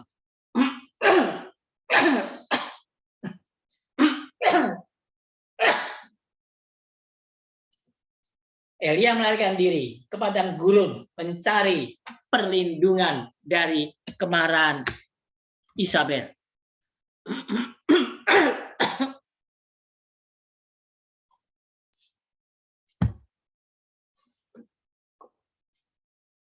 Ini bisa kita baca di dalam 1 Raja-Raja 17 ayat 3. Pergilah dari sini, berjalanlah ke timur, dan bersembunyilah di tepi sungai Kerit, di sebelah timur sungai Yordan. Ya, itulah yang dikatakan. Jadi Allah meminta untuk Elia pergi untuk bersembunyi. Itulah yang terjadi. Sekarang itu tadi yang Perjanjian Lama. Yang Perjanjian Baru sama 8b juga, ini tentang Nabi Isabel. Umat sisa yang setia kepada Tuhan melarikan diri ke padang gurun dari murka pelacur itu. Bisa kita baca di dalam Wahyu 12 ayat 6 dan 7. Jadi kalau tadi kita lihat Elia dikejar dan diminta pergi ke padang gurun, dan di Isabel pada waktu di Tiatira di dalam Perjanjian Baru dalam kitab Wahyu, umat sisa yang setia kepada Tuhan juga melarikan diri ke padang gurun dari murka pelacur itu. Kita baca dalam Wahyu 12 ayat 6 dan 14. Perempuan itu lari ke padang gurun, di mana telah disediakan suatu tempat baginya oleh Allah, supaya ia dipelihara di situ berapa lama? 1260 hari lamanya. Dan kepada perempuan itu, ayat 14, kepada perempuan itu diberikan kedua sayap dari burung nasar yang besar, supaya ia terbang ke tempatnya di padang gurun, di mana ia dipelihara jauh dari tempat ular itu selama 1 masa, 2 masa, dan setengah masa. 1 masa, 2 masa dan setengah masa sama dengan 3,5 masa, atau 3,5 tahun sama dengan 1.260 hari, sama dengan 1.260 tahun. Jadi Elia dilindungi ketika dia melarikan diri ke padang gurun. Dan gereja selama periode spiritual Isabel juga melarikan diri dan pergi ke padang gurun. Apa yang terjadi dengan Elia di padang gurun? Elia diberi makan oleh Tuhan. Jadi kita melihat paralel ke-9 di mana Elia dilindungi dan diberi makan oleh Tuhan. Ini paralel yang ke-9. Dalam perjanjian lama, Tuhan memelihara umat beriman yang teraniaya di gurun.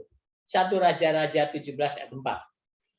Engkau dapat minum dari sungai itu, dan burung-burung gagak telah kuperintahkan untuk memberi makan engkau di sana. Ya. Jadi Tuhan menggunakan burung gagak untuk memberi makan Elia. 1 Raja-Raja 17 ayat 6 dikatakan, pada waktu pagi dan petang, burung-burung gagak membawa roti dan daging kepadanya, dan ia minum dari sungai itu.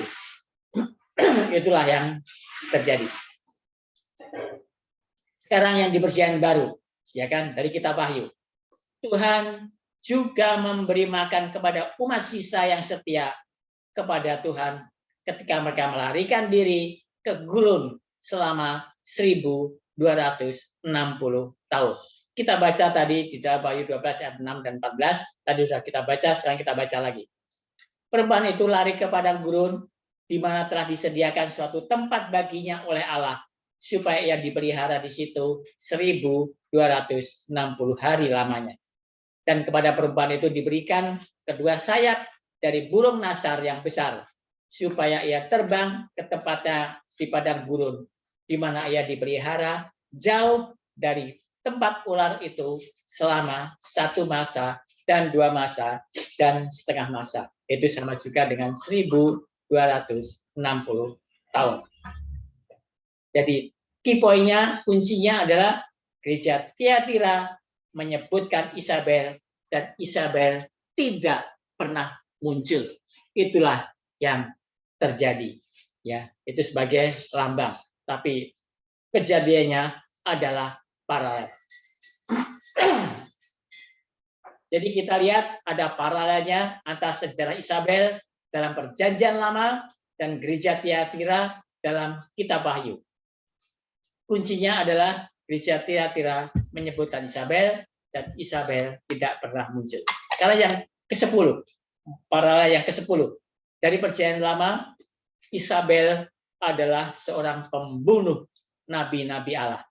1 Raja-Raja 18 ayat 4 dikatakan, karena pada waktu Isabel melenyapkan nabi-nabi Tuhan, Obadja mengambil 100 orang nabi, lalu menyembunyikan mereka 50 sekelompok dalam gua dan mengurus makanan dan minuman mereka. Jadi pada waktu perjanjian lama, pada waktu zaman Elia, Isabel juga membunuh nabi-nabi Tuhan. Tapi di sini dikatakan Obadja menyembunyikan ada 100 nabi, ya kan, dibagi 2, 50-50, ya kan, disembunyikan supaya tidak dibunuh oleh Isabel pada waktu itu. 2 Raja-Raja 9 ayat 7 dikatakan, maka engkau akan membunuh keluarga tuanmu Ahab, dan dengan demikian aku membalaskan kepada Isabel darah hamba-hambaku, nabi-nabi itu, bahkan darah semua hamba Tuhan.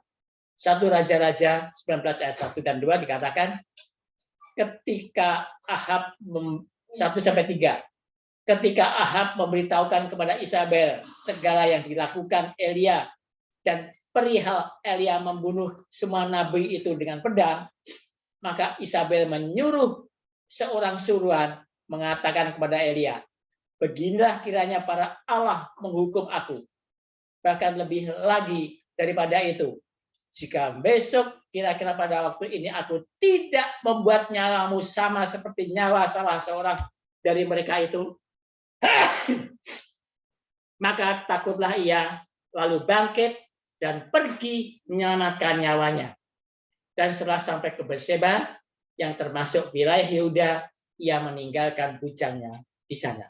Jadi di sini Elia juga ketakutan karena dia akan dibunuh oleh Isabel, sehingga dia melarikan diri sampai ke arah wilayah Yehuda.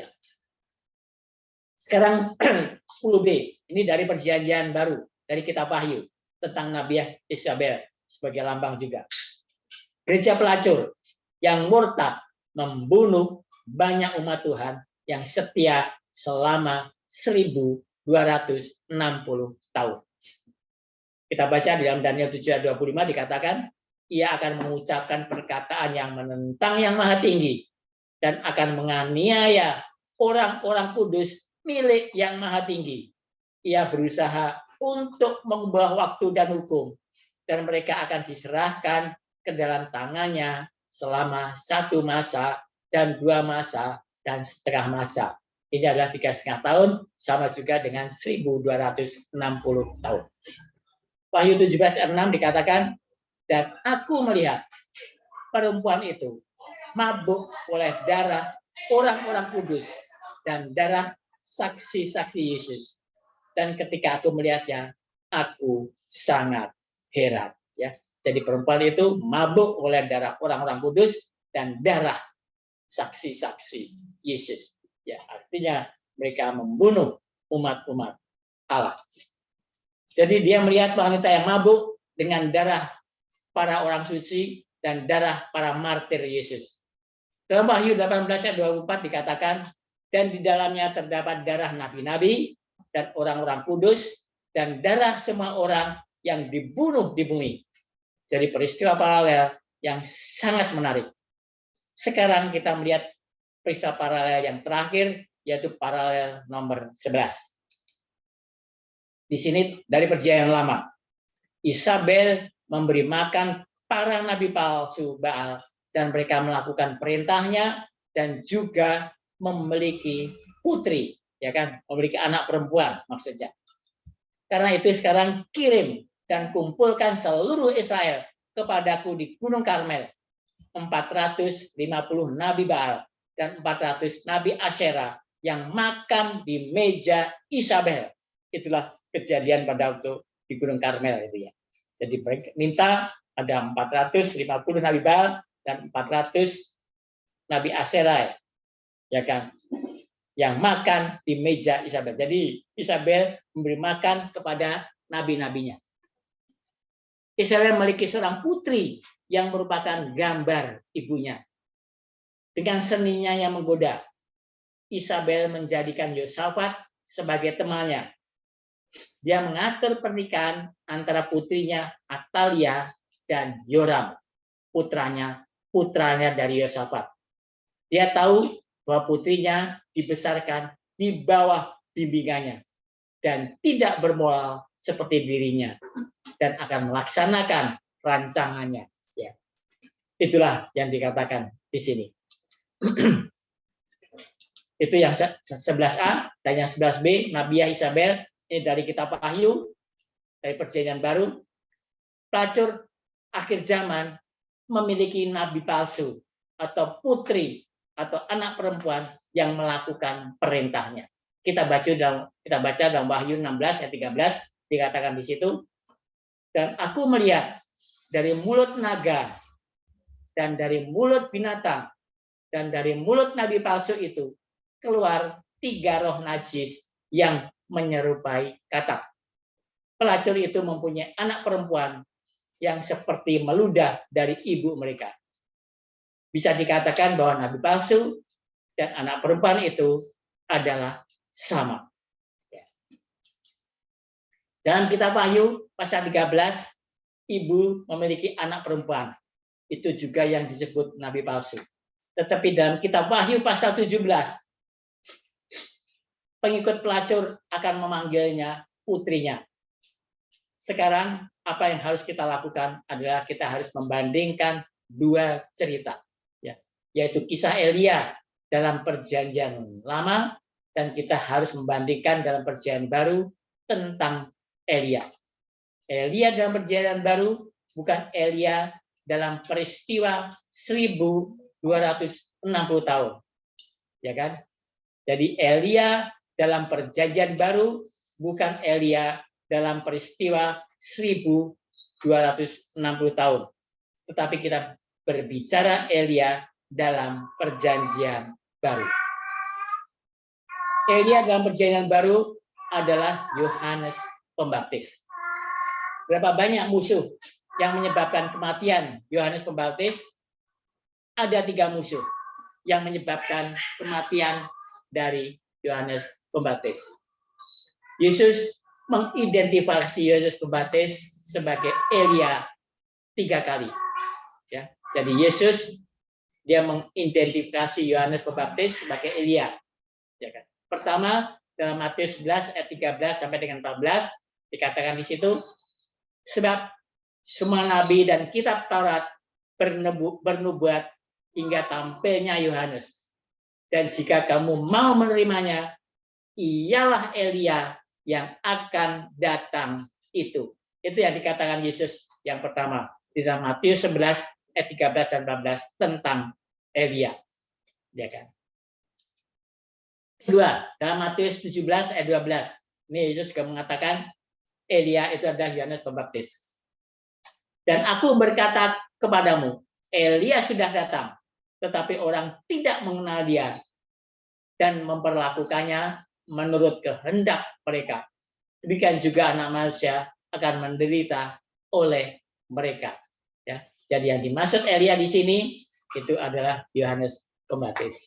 Yang ketiga, dalam Lukas 1 ayat 17 dikatakan di sini, dan ia akan berjalan mendahului Tuhan dalam roh dan kuasa Elia untuk membuat hati-hati, untuk membuat hati bapak-bapak berbalik kepada anak-anaknya dan hati orang-orang durhaka kepada pikiran orang-orang benar, dan dengan demikian menyiapkan bagi Tuhan suatu umat yang layak baginya. Ya. Jadi Yesus mengatakan secara pribadi Yohanes datang untuk melakukan pekerjaan Elia, untuk mempersiapkan orang-orang untuk kedatangan Yesus yang pertama. Kita pernah membaca kisah kematian Yohanes Pembaptis di Perjanjian Baru, ya. Mari kita lihat. Dalam kisah Elia ada Raja Ahab. Kita melihat sosok Raja Ahab bukan sosok yang berbahaya dalam cerita kecuali untuk Isabel. Ya, jadi yang lebih berbahaya bukan Raja Ahab, tetapi Isabel itu pada waktu kisah Elia. Tetapi Isabel menggunakan nabi-nabi palsunya untuk memperluas agama palsu dengan jaminan dan untuk mencari Elia. Sehingga dalam perjanjian lama Isabel, para nabi palsu, melakukan apa yang dia katakan karena mereka makan di meja Isabel. Dan mereka tidak menggigit tangan kepada yang memberi makan. Artinya apa? Artinya mereka mengikuti Isabel, mengikuti perintah yang diperintahkan oleh Isabel. Persatuan dalam kisah Elia dalam perjanjian lama adalah Isabel mempengaruhi Raja Ahab yang memiliki karakter lemah dan menggunakan nabi-nabi palsu.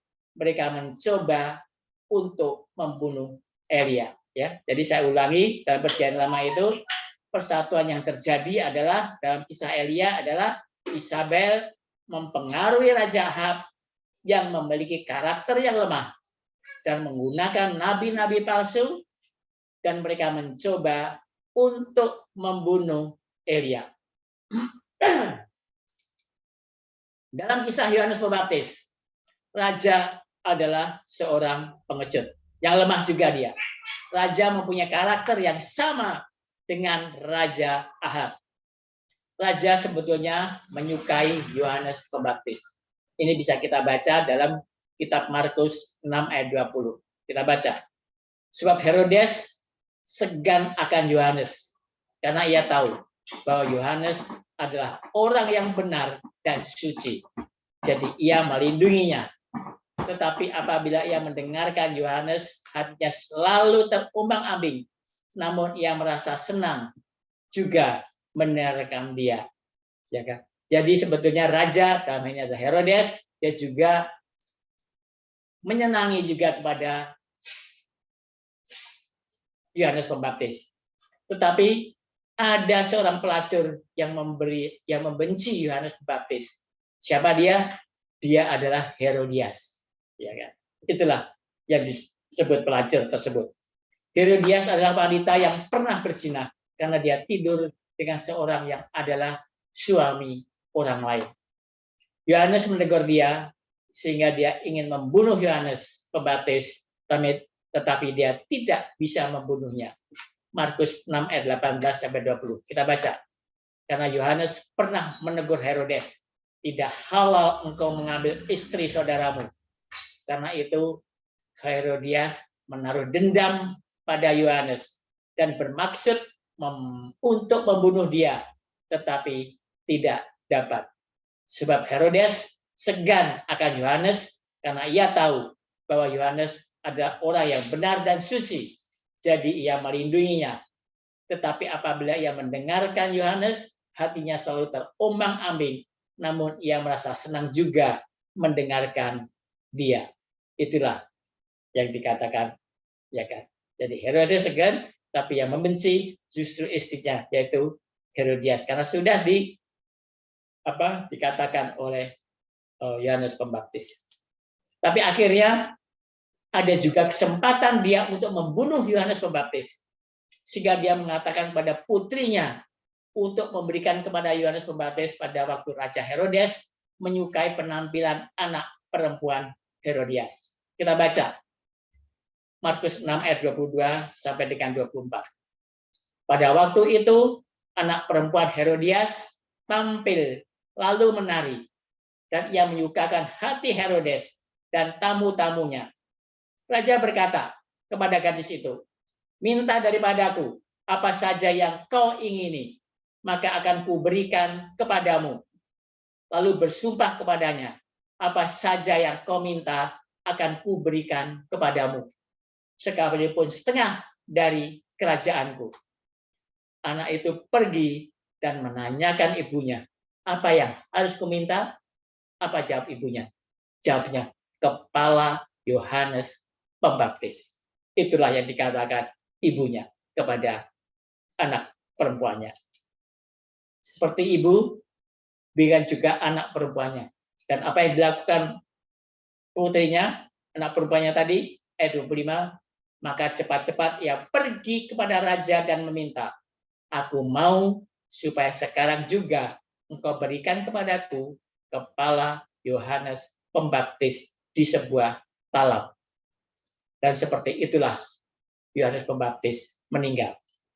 Pada akhir zaman juga akan ada 3 unsur atau trilogi yang menjadi musuh, yaitu naga, binatang, dan nabi palsu. Naga melambangkan raja-raja di bumi, binatang adalah tanduk kecil atau pelacur, dan nabi palsu adalah anak perempuan. Jadi di akhir zaman akan terjadi seperti ini juga nanti. Hal yang sama yang akan terjadi pada akhir zaman, di mana bukan raja-raja di bumi yang menjadi bahaya utama untuk umat Tuhan. Bukan raja yang mencoba mempengaruhi kekuatan sipil dunia, tapi binatang atau tanduk kecil yang memiliki luka yang mematikan, sehingga dia membutuhkan putrinya atau nabi palsu untuk melakukan perintahnya. Ini dalam Alkitab disebut tipologi. Isabel tidak hanya memiliki nabi palsu, dia juga memiliki seorang anak perempuan yang murtad yang menjalankan permintaannya. Tahukah kita siapa yang merebut tahta setelah Isabel? Anak perempuannya bernama Atalia. Sekarang kita lihat tentang Atalia di Bible Commentary volume 2 halaman 1038. Dengan seni menggoda, Isabel menjadikan Yosafat temannya yang adalah Raja Yehuda. Dia mengatur pernikahan antara putrinya Atalia dengan putra Yosafat. Dia tahu bahwa putrinya dibesarkan di bawah bimbingannya dan tidak bermoral seperti dirinya dan akan melaksanakannya rencananya. Apakah kita melihat kesejajarannya sekarang? Sekarang kita lihat siapa anak perempuan ketika selama 1260 tahun dan akhir zaman nanti, siapa yang disebut anak perempuan tersebut? Anak perempuan mewakili himpunan denominasi gereja yang lahir dari ibu di abad ke-16. Apakah anak perempuannya benar-benar memutuskan hubungan mereka dengan ibunya? Kita tahu mengapa gereja-gereja Protestan akan kembali ke ibu, karena mereka tidak pernah sepenuhnya memisahkan diri dari ibu mereka. Mereka menyimpan beberapa dari doktrin-doktrin ibu.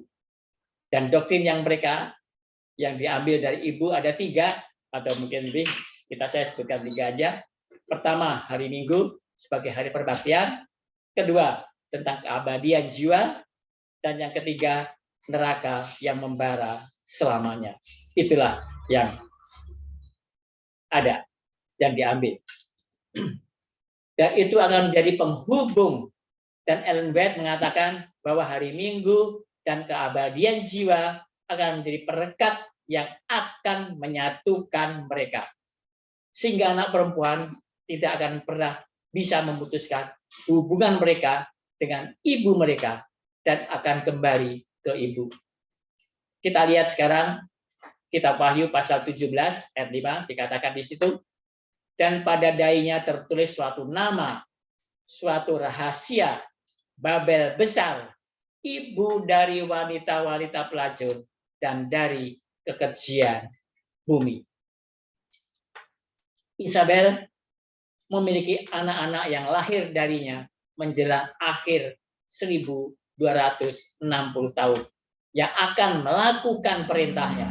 Wahyu 2:23 dikatakan, dan anak-anaknya akan kumatikan dan semua jemaat akan mengetahui bahwa akulah yang menguji batin dan hati orang, dan bahwa aku akan membalaskan kepada setiap orang menurut perbuatannya.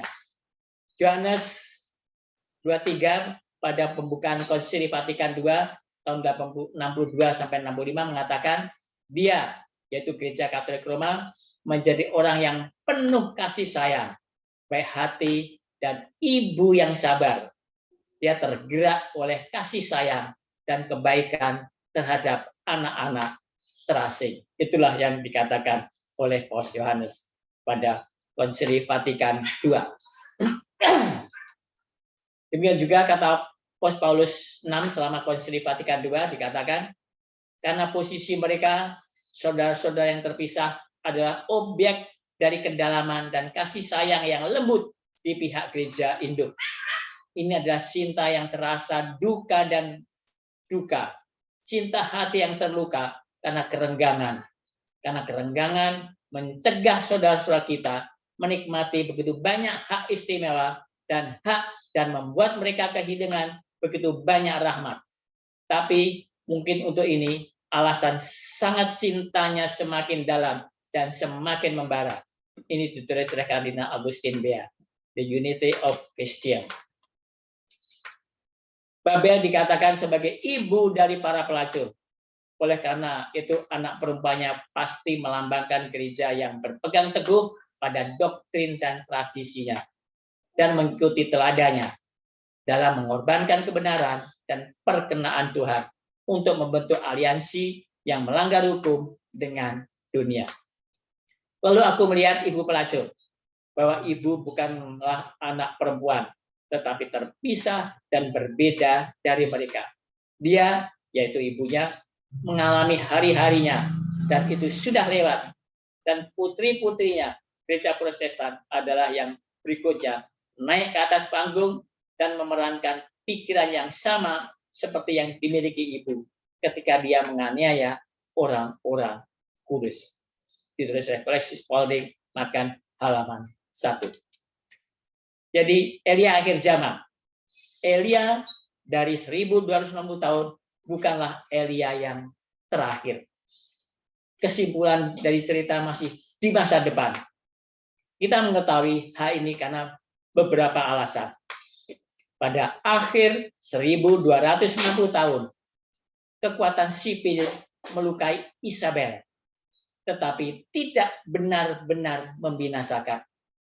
Putri Isabel masih hidup dan sehat. Hari Tuhan yang besar dan mengerikan belum tiba, dan Tuhan berjanji untuk mengirim Elia sebelum waktu Tuhan yang dahsyat. Tuhan belum mewujudkan gereja ke surga seperti yang Dia lakukan terhadap Elia. Jadi kita mengharapkan Elia terakhir untuk menyelesaikan cerita ini. Dalam kitab Perjanjian Lama memberitahu kita bahwa akan ada Elia yang lain, juga disebutkan oleh Musa dalam hal ini, ya. Jadi akan ada Elia yang lain. Musa juga menyebutkan. Kita baca dalam Al-Iqam 4 ayat 1 sampai dengan 6. Bahwa sesungguhnya hari itu datang, menyala-nyala seperti perapian, maka semua orang gegabah dan setiap orang yang berbuat fasik menjadi seperti jerami dan akan terbakar oleh hari yang datang itu. Firman Tuhan semesta alam, sampai tidak ditinggalkannya akar dan cabang mereka. Tetapi kamu yang takut akan namaku, bagimu akan terbit surya kebenaran dengan kesembuhan pada sayapnya. Kamu akan keluar dan berjingkrak-jingkrak seperti anak lembu lepas kandang. Kamu akan menginjak-injak orang-orang fasik, sebab mereka akan menjadi abu di bawah telapak kakimu pada hari yang kusiapkan itu. Firman Tuhan semesta alam. Ingatlah kepada Taurat yang telah kuperintahkan kepada Musa, hambaku, di Gunung Horeb untuk disampaikan kepada seluruh Israel, yakni ketetapan-ketetapan dan hukum-hukum. Sesungguhnya aku akan mengutus Nabi Elia kepadamu menjelang datangnya hari Tuhan yang besar dan dahsyat itu. Maka ia akan membuat hati bapak-bapak berbalik kepada anak-anaknya dan hati anak-anak kepada bapak-bapaknya, supaya jangan aku datang memukul bumi sehingga musnah. Jadi jika kita melihat kitab Wahyu pasal 11 tentang kedua saksi itu benar-benar Musa dan Elia. Pekerjaan yang Musa dan Elia lakukan karena saksi telah mengubah air menjadi darah. Itulah yang dilakukan Musa. Dan siapa yang mengubah air menjadi darah, itu adalah Musa.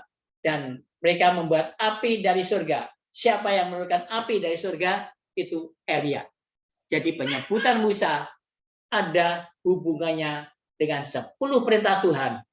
Dan penyebutan Elia berarti membawa umat Tuhan kembali ke dalam kebenaran untuk mempersiapkan kedatangan Yesus yang kedua kali.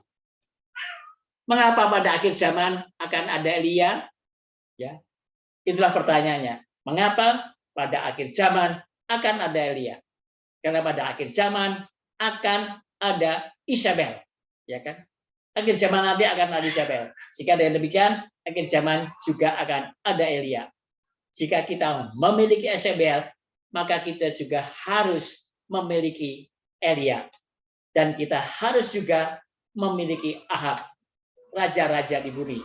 Dan harus memiliki anak perempuan. Karena mereka semua dalam cerita yang sama. Mereka semuanya bekerja sama. Ya. Jadi ada Isabel, ada raja-raja, demikian juga akan ada anak perempuan. Ada 3 ini yang akan bersatu. Tetapi akan juga ada Elia. Maka ada dikatakan Elia akhir zaman. Gereja Pasca Apostolik memiliki 2 keberadaan, ya kan? Karena pelacur juga memiliki 2 tahap kehidupan. Ya. Dalam kitab Wahyu pasal 6 ayat 6 hingga 11 itu adalah materai kelima. Materai keempat mewakili periode kekuasaan tanduk kecil, dan apa yang dilakukan tanduk kecil dengan umat Tuhan, mereka membunuh umat Tuhan. Sehingga di materai kelima jiwa-jiwa yang terbunuh di bawah sangkakala keempat dan meterai keempat berseru kepada Tuhan. Dikatakan di dalam Wahyu 6 ayat 9 sampai 11 dikatakan, dan ketika anak domba itu membuka meterai yang kelima, aku melihat di bawah mesbah jiwa-jiwa mereka yang telah dibunuh oleh karena firman Allah dan oleh karena kesaksian yang mereka miliki. Dan mereka berseru dengan suara nyaring, katanya, berapa lamakah lagi ya penguasa yang kudus dan benar, engkau tidak menghakimi dan tidak membalaskan darah kami kepada mereka yang diam di bumi, dan kepada mereka masing-masing diberikan sehelai jubah putih, dan kepada mereka dikatakan bahwa mereka harus beristirahat sedikit waktu lagi, sehingga genap jumlah kawan-kawan pelayan dan saudara-saudara mereka yang akan dibunuh sama seperti mereka. Inilah kelompok martir pertama yang terbunuh selama 1260 tahun, ya. Mereka inilah yang berteriak, sampai kapan, ya kan, pembalasan ini. Dan mereka diberitahu bahwa mereka berteriak untuk keadilan. Dan Tuhan berkata, mereka harus beristirahat untuk sementara waktu, ya. Jadi yang dianiaya sepanjang 1260 tahun, Tuhan janjikan mereka harus beristirahat untuk sementara waktu. Dan apakah kita ada di sana dan akan menjadi kelompok martir lain? Iya, ya. Karena dikatakan tadi sampai menunggu genap jumlahnya, ya kan? Artinya apa? Akan ada martir dari kelompok lain. Karena dikatakan sampai jumlah sesama mereka yang dibunuh sama seperti mereka genap, ya. Jadi akan ada kelompok di masa depan yang akan menjadi martir. Karena kelompok martir masa lalu berteriak mereka. Tuhan memberi mereka jubah putih. Dan Tuhan berkata, kamu aman. Kamu harus beristirahat sebentar sampai pada martir yang lain mati juga. Kapan martir yang lain akan mati? Selama waktu kesesakan yang singkat itu terjadi, yaitu sebelum pintu kasihan ditutup. Jadi sebelum pintu kasihan ditutup akan terjadi kesesakan yang sangat singkat, ya kan? Disitulah akan banyak para martir yang akan mati. Dan siapa yang akan menjadi protagonis yang akan mendorong bahwa itu akan terjadi? Siapa yang akan menjadi tokoh sehingga itu akan terjadi? Tanduk kecil atau binatang yang keluar dari dalam laut yang luka parahnya telah sembuh. Pelajar Isabel memiliki dua kehidupan. Satu di masa lalu dan yang lain di masa depan yang akan kita hadapi. Elia, anak-anak Isabel, dan Ahab juga memiliki dua tahap kehidupan. Tuhan melimpahkan Isabel ke ranjang orang sakit dan kesesakan besar pada tahun 1798 beserta orang-orang yang berzina dengannya. Revolusi Prancis adalah peristiwa bencana bagi kepausan. Sekarang kita lihat dalam Wahyu pasal 2 ayat 22. Dikatakan di situ, Wahyu 2 ayat 22, lihatlah, aku akan melemparkan dia ke atas ranjang orang sakit, dan mereka yang berbuat zina, dengan dia akan kulemparkan ke dalam kesukaran besar, jika mereka tidak bertobat dari perbuatan-perbuatan perempuan itu. Ini adalah sangkakala kelima. Ada luka yang mematikan, yaitu dengan terjadinya revolusi Prancis yang membuat tanduk kecil tidak aktif. Sehingga dikatakan, aku akan melemparkannya ke atas ranjang orang sakit, yaitu pelacur Isabel yang bekerja selama 1260 tahun.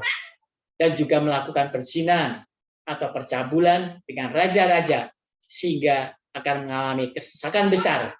Itulah revolusi Prancis. Ya. Kecuali mereka bertobat dari perbuatan mereka. Apa artinya melemparkan ke ranjang orang sakit? The Armed and Great Lexicon halaman 436 menjelaskan bahwa ini berarti membaringkan seseorang di ranjang orang sakit, yaitu menyerangnya dengan penyakit. Wahyu 2 ayat 22 mengatakan itu memberikan penyakit yang berkepanjangan seperti hukuman ilahi.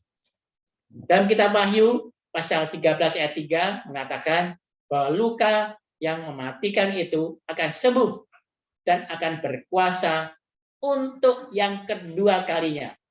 Kita lihat kitab Wahyu pasal 13 ayat 3. Wahyu 13 ayat 3. Maka tampaklah kepadaku satu dari kepala-kepalanya seperti kena luka yang membahayakan hidupnya, tetapi luka yang membahayakan hidupnya itu sembuh. Seluruh dunia heran, lalu mengikuti binatang itu. Kisah Elia meluas dari Israel ke Eropa Barat selama 1260 tahun sampai ke dunia pada akhir zaman. Jadi kisah Elia ini akan berlanjut terus dari zaman Israel kuno dulu, zaman Ahab, Isabel, sampai selama 1260 tahun dan nanti akan berlanjut terus, ya kan? Dan Wahyu 12 ayat 17 setelah 1260 tahun Tuhan akan membangkitkan seperti Elia umat sisa untuk memberitakan pesan terakhir kepada dunia, ya. Jadi setelah 1260 tahun Tuhan akan membangkitkan Elia modern, ya kan? Itu umat sisa untuk memberitakan pesan terakhir kepada dunia. Siapa mereka? Wahyu 12 ayat 17. Maka marahlah naga itu kepada perempuan itu, lalu pergi memerangi keturunan yang lain yang menuruti hukum-hukum Allah dan memiliki kesaksian Yesus. Ya. Jadi setelah 3,5 tahun, Tuhan membangkitkan orang-orang yang memelihara perintah Allah, memiliki karunia bernubuat, memberitakan ibadah yang benar kepada pencipta pada hari sabatnya yang kudus, memulihkan dan mewartakan Injil yang kekal, mencela Babel, dan memimpin dunia untuk mengambil posisi untuk melayani Tuhan atau binatang itu. Itulah yang dilakukan setelah 3,5 tahun atau 1260 tahun, ya kan?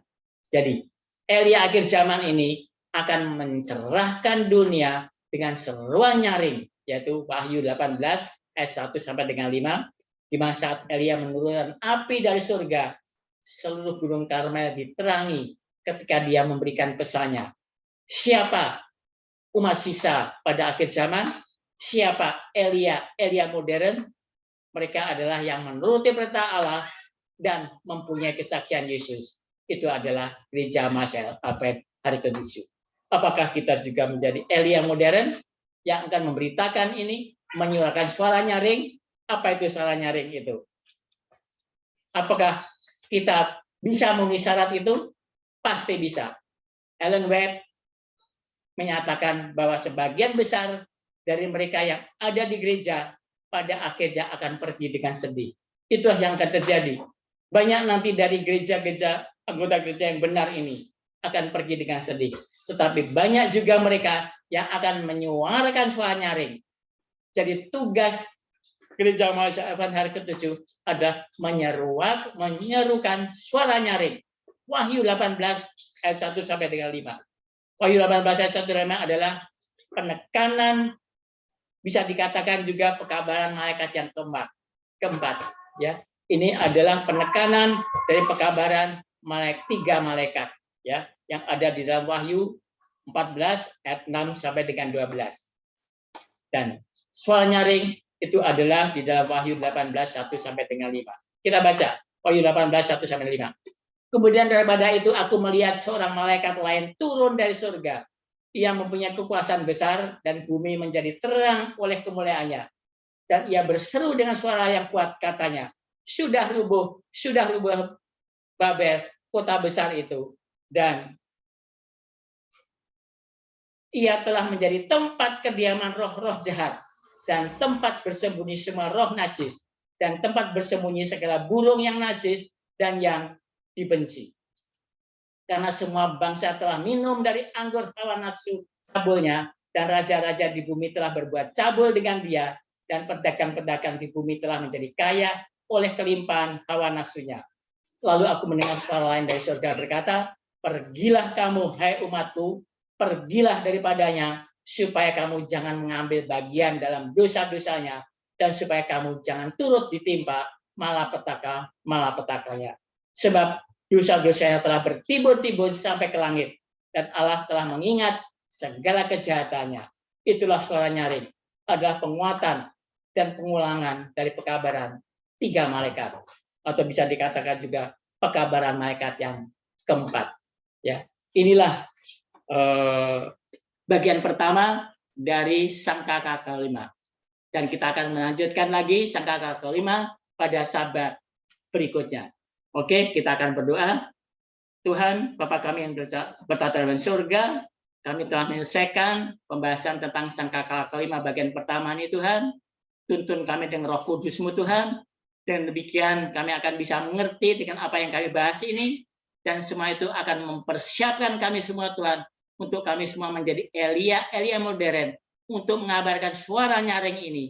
Dengan demikian, Yesus sudah datang untuk menjemput kami semua Tuhan, dan menjadi kegembiraan kami semua Tuhan, pada waktu Yesus datang 2 kali nanti, kami semua akan diangkat masuk ke dalam jalan surga. Itulah doa dan harapan kami. Terima kasih Tuhan, di nama Yesus, hamba-Mu berdoa, kami ucap syukur. Amin. Oke, itulah